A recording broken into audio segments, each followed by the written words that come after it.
नमस्कार, स्वागत है आपका द न्यूज़ पर। मैं हूं आपके साथ शिप्रा सैनी। लोकसभा चुनाव 2024 के नतीजे आ चुके हैं और एनडीए एक बार फिर से सरकार बनाने में कामयाब हुई है। एनडीए को बहुमत मिला है, लेकिन बीजेपी को बहुमत नहीं मिला, इसकी ज्यादा चर्चा हो रही है। भले ही प्रधानमंत्री नरेंद्र मोदी बन रहे हैं और ये लगभग तय हो चुका है जिस तरीके से एनडीए की संसदीय दल की बैठक हुई है, लेकिन उससे ज्यादा चर्चा अगर किसी चीज की हो रही है तो वो है बीजेपी को इस चुनाव में बहुमत ना मिलना। जी हां, बीजेपी ने 543 सीटों में से अकेले अपने दम पर 240 सीटें जीती हैं, लेकिन बहुमत का आंकड़ा पार नहीं कर पाई। लेकिन मैं कुछ आंकड़े आपको बताने वाली हूं जिससे ये आप समझ पाएंगे कि कितने कम अंतर से बीजेपी जो है कई सीटें इस चुनाव में हारी हैं, और अगर वो सीटें बीजेपी अपने नाम कर लेती तो ये बहुमत का आंकड़ा जो है 272 का, वो आसानी से बीजेपी छू सकती थी।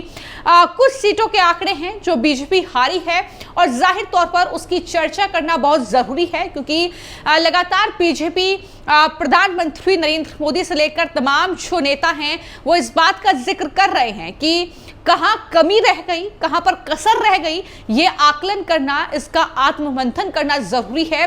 लेकिन कुछ सीटें हैं जो आप देख सकते हैं स्क्रीन पर भी आंकड़े हैं कुछ सीटों के जो सामने आए हैं कि कितने कम अंतर से बीजेपी को किन सीटों पर हार का सामना करना पड़ा है।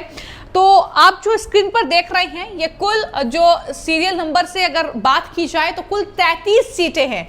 तो 33 सीटों के ये आंकड़े हैं और 33 सीटों में आपको मैं बता दूं कि 6,26,311 टोटल वोट्स अगर वो बीजेपी को मिल जाते इन अलग अलग सीटों पर, 33 सीटों पर, तो 33 की 33 सीटें बीजेपी के खाते में होती। और जैसा कि मैंने बताया कि 240 का जो आंकड़ा है वो जाहिर तौर पर उसके बाद बहुमत पार चाहता, बीजेपी बहुमत हासिल करती और अपने दम पर भी सरकार बना सकती थी।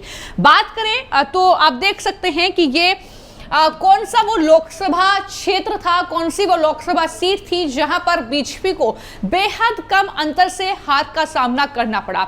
सिलसिलेवार ढंग से अगर बात की जाए तो तमाम अलग अलग राज्यों की कई सीटें हैं, लेकिन सबसे पहले बात जो है चंडीगढ़ की कर लेते हैं, क्योंकि चंडीगढ़ में सबसे कम जो कहीं ना कहीं वोटों का अंतर है, जो मार्जिन है, उससे बीजेपी हारी है और वो है 2504। तो जाहिर तौर पर अगर इतने कम वोट से बीजेपी को हार का सामना करना पड़ा है तो ये अपने आप में कहीं ना कहीं हैरान कर देने वाली जो कहीं ना कहीं आंकड़े हैं वो हैं। इसके अलावा हमीरपुर, सलेमपुर, धुले, ये अलग अलग जगहों की सीटें हैं जहां पर अगर वोटों का अंतर देखें हारने का तो वो 5000 से कम है।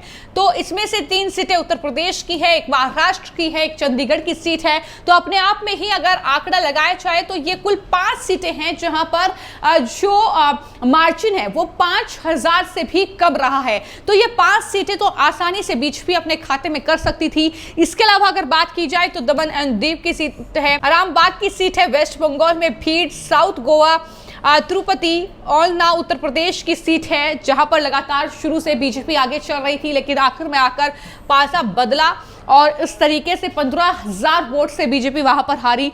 तो कुल मिलाकर चाहे बात तिरुवनंतपुरम की जाए, केरला में कई सीटें हैं। ये आंकड़े अपने आप में हैरान करते हैं कि केरला जैसे जो राज्य है वहां पर जब बीजेपी का एक सांसद चुनकर आता है तो अपने आप में एक बड़ी बात है, क्योंकि साउथ में जिस तरीके से बीजेपी कहीं ना कहीं कोशिश कर रही है कि वहां पर अपने पैर जमाए जाएं, तो ऐसे में अगर वहां पर बीजेपी का कैंडिडेट जो है वो 16,000 वोटों से हारता है। दूसरी एक और केरल की सीट है जहां पर 16,272 वोट से, यानी इतने कम मार्जिन से बीजेपी के कैंडिडेट हार रहे हैं। यानी ये साफ संदेश है कि आने वाले वक्त में अगर बीजेपी वहां पर काम करती है, अगर वहां पर बीजेपी के नेता एक्टिव नजर आते हैं तो आसानी से ये सीटें निकालने में बीजेपी कामयाब हो जाएगी। तो कुल मिलाकर सीटों के आंकड़ा जो है, जो मार्जिन है वो बहुत कम है और ये 33 की 33 सीटें, जिसमें कई सीटें हैं, चाहे सोनीपत की सीट की बात कर ली जाए, हरियाणा में 21,000 816। इसके अलावा मुजफ्फरनगर की सीट है जहां से केंद्रीय मंत्री संजीव बालियान मैदान में थे, 24,672 वोट से हारे हैं। तो एटा की बात कर ली जाए, चाहे 28,052 जो वोटों का अंतर रहा। मेदिनीपुर वेस्ट बंगाल 27,191, यानी बेहद कम मार्जिन से वहां पर बीजेपी के कैंडिडेट हारे हैं। और कुल मिलाकर ये 33 की 33 जो सीटें हैं उसमें जो वोटों का अंतर रहा वो 6,26,311 रहा। यानी अगर इन तमाम स्टेट्स में इन तमाम सीट्स पर 6,26,311 वोट बीजेपी को जाता तो ये 33 सीटें बीजेपी के झोली में होती और बीजेपी अपने दम पर बहुमत हासिल करती। और 6,26,311 वोट ये ज्यादा वोट नहीं है। अगर इस लिहाज से बात की जाए तो कि बीजेपी के अकेले जो विदिशा से उम्मीदवार थे, यानी हम बात कर रहे हैं शिवराज सिंह चौहान की, जो 8 लाख से भी ज्यादा वोटों से जीते हैं। अगर बात करें गांधीनगर सीट से केंद्रीय गृह मंत्री अमित शाह की, तो वो भी काफी अच्छे कई लाख वोटों से उन्होंने जीत हासिल की है। तो ये कई चेहरे हैं जो कि अपनी ही सीट से कई लाख वोट से जीते हैं।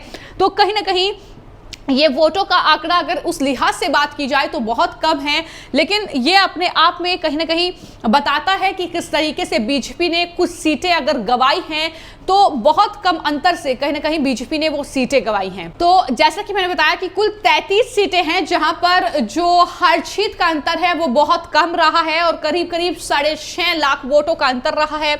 इस चुनाव में अगर जीत की बात की जाए तो बीजेपी के खाते में जैसा कि मैंने बताया कि 543 जो सीट्स का आंकड़ा है, 543 में से 240 सीट्स जो है वो बीजेपी ने अकेले अपने दम पर जीती है। और उसमें अगर वो 33 सीटें ऐड हो जाती तो जाहिर तौर पर ये बहुमत पार था और इस तरीके से बीजेपी आसानी से बहुमत इस चुनाव में हासिल कर लेती। जो अभी कहीं ना कहीं असमंजस की स्थिति कई जगहों पर देखने को मिल रही है, ये सवाल मन में उठ रहे हैं कि क्या नीतीश कुमार जो है वो बीजेपी का साथ आखिर तक निभाएंगे या नहीं निभाएंगे।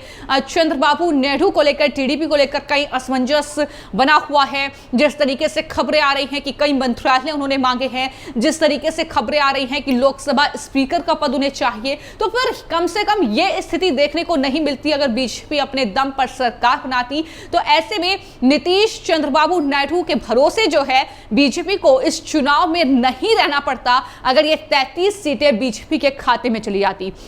बात अगर कांग्रेस की जाए तो जाहिर तौर पर कांग्रेस ने सिर्फ 99 सीटें हासिल की है, समाजवादी पार्टी 37 और वहीं टीएमसी जो है वो 29 सीटों पर सिमटी है। यानी अगर प्रधानमंत्री के उस बयान का यहाँ पर जिक्र किया जाए, प्रधानमंत्री ने कहा था कि ये तमाम जो राजनीतिक दल हैं, जिस तरीके से हमने देखा कि 4 जून के नतीजे के बाद जो पूरा इंडिया अलायंस है वो जश्न मनाता नजर आया और कुछ इस तरह का जश्न था कि मानो उन्होंने सत्ता पर वो काबिज हो गए हो, सरकार बना ली हो। लेकिन जश्न सिर्फ इस बात का मनाया कि बीजेपी बहुमत हासिल नहीं कर पाई, ये मकसद था विपक्ष के जश्न मनाने का। और प्रधानमंत्री ने कहा कि फिर भी पूरा इंडिया अलायंस जो था वो मिलकर भी बीजेपी के बराबर सीट्स नहीं ला पाया।